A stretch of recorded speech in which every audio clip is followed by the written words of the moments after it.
wakil ketua MPR datang hadir. Iya. Mas Bambang ya, Hmm. Pak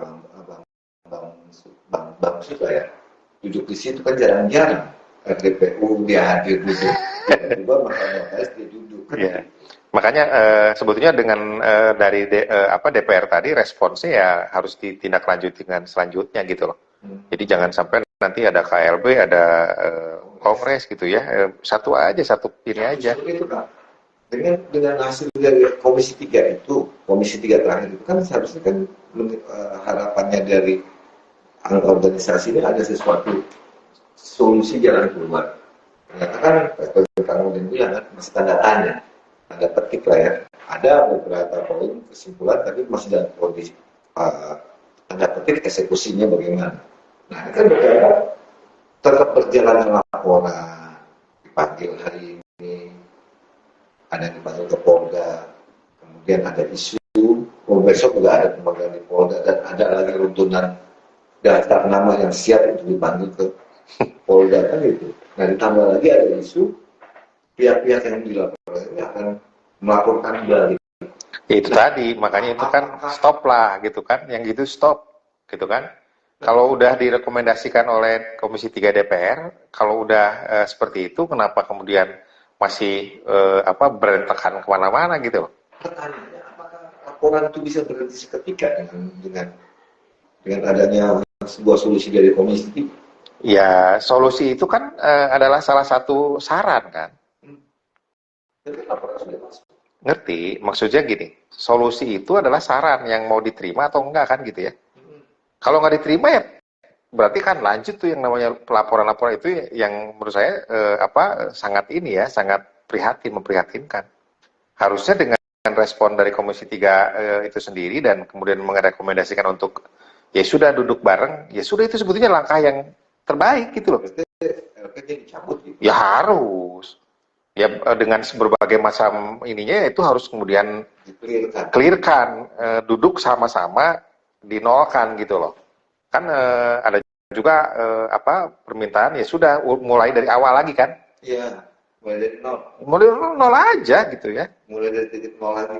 Titik nol ya sudah kita mulai katakanlah berarti kan harus rubah anggaran dasar gitu ya. Rubah anggaran dasar.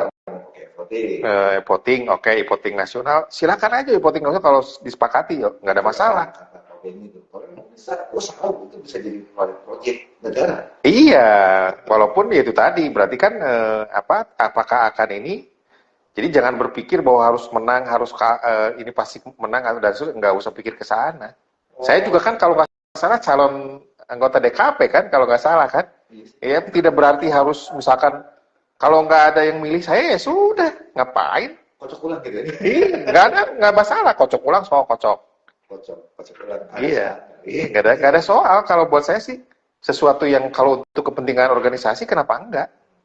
Berarti seharusnya menurut Anda dengan adanya solusi yang diberikan oleh Kumham yaitu kembali ke titik nol, duduk bareng, pecahkan duduk bersama-sama.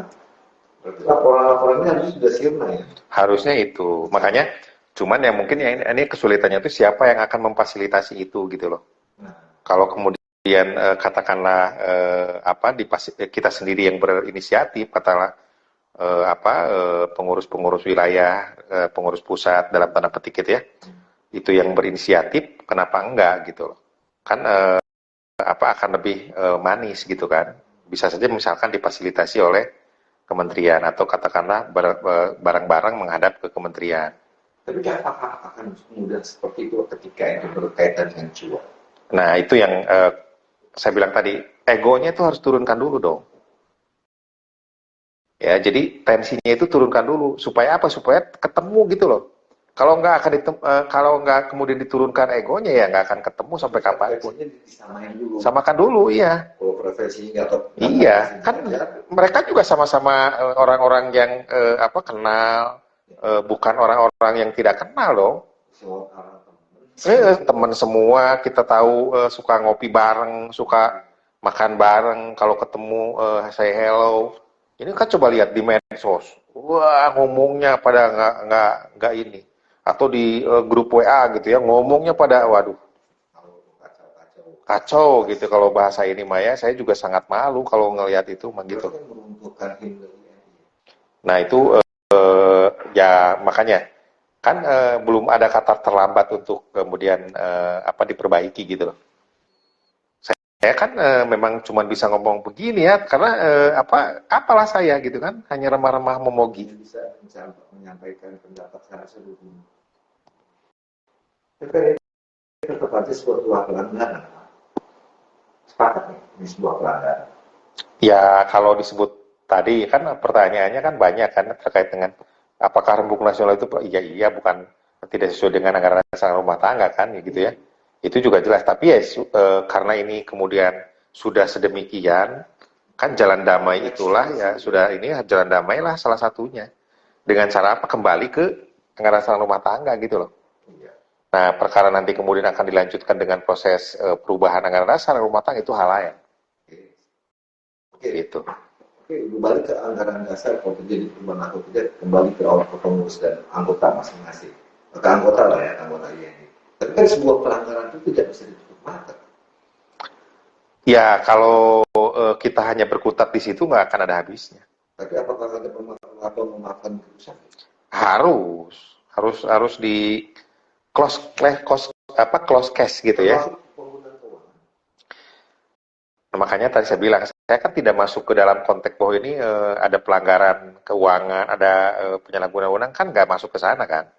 Tetap kalau kemudian itu ada unsur-unsur katakanlah maaf pidana gitu ya, itu ya tetap harus dijalankan kan. Tapi kan logikanya ini kita menyelamatkan organisasi gitu loh. Oh, penyelamatan organisasi. Iya nih, kalau urusannya orang yang bersalah dan seterusnya itu hal lain dong tentu. Dalam konteks orangnya ya, tapi dalam konteks organisasi, nah itu yang harus diselamatkan karena menyangkut banyak orang gitu loh. Kalau terkait dengan ada cuannya, nah itu kan saya nggak tahu juga cuannya ada berapa itu kan, makanya harus dilakukan audit kan. Kalau udah dilakukan audit hasilnya ini jangan cari-cari masalah, cari-cari kesalahan. Oh ini nggak bener nih auditnya kan nggak bener juga, nggak akan ada ujungnya. Berarti yang harus diambil langkah saat ini penyelamatan organisasi terlebih Bersih, jadi tensinya diturunin. turunin semuanya supaya katakanlah bisa musyawarah mufakatnya itu bisa berjalan. Bisa ketemu gitu kan. Bisa musyawarah mufakatnya ketemu sehingga organisasi terselamatkan. Iya. Jangan sampai yang pendapat Pak Dirjen terakhir kita rubah aja dirjennya. Iya. Ya memang tidak sesederhana itu ya mungkin ya kalau yang namanya perubahan undang-undang itu kan tidak hanya sekedar ranah menteri atau tidak hanya sekedar ranah dirjen gitu. Kan ada stakeholder lain gitu kan. Iya, kalau melihat kondisi saat ini boleh tidak maju mengajukan Melakukan. Kondisi saat ini sehingga Pak Menteri mengajukan untuk terjadi perubahan undang-undang jabatan notaris. Ya mungkin tidak akan se ekstrim itu kalau menurut saya kan. Kalau dalam posisi seperti ini kan karena bagaimanapun kegaduhan itu akan katakanlah merugikan kementerian juga kalau ada kegaduhan. Ya bagaimana misalkan 20.000 notaris itu kan punya keluarga, punya anak, punya istri, punya suami gitu ya. Itu kan kalau gaduh Berapa kali apalagi misalkan udah masuk ke medsos itu lapor ke presiden. Jangan-jangan nanti lapor ke PBB lagi. Presiden. Itu kan Pak Benny ngomong gitu. Loh, bukannya Pak Dirjen itu penjentawahan apa? Pak Menteri ini PDIP. Presiden.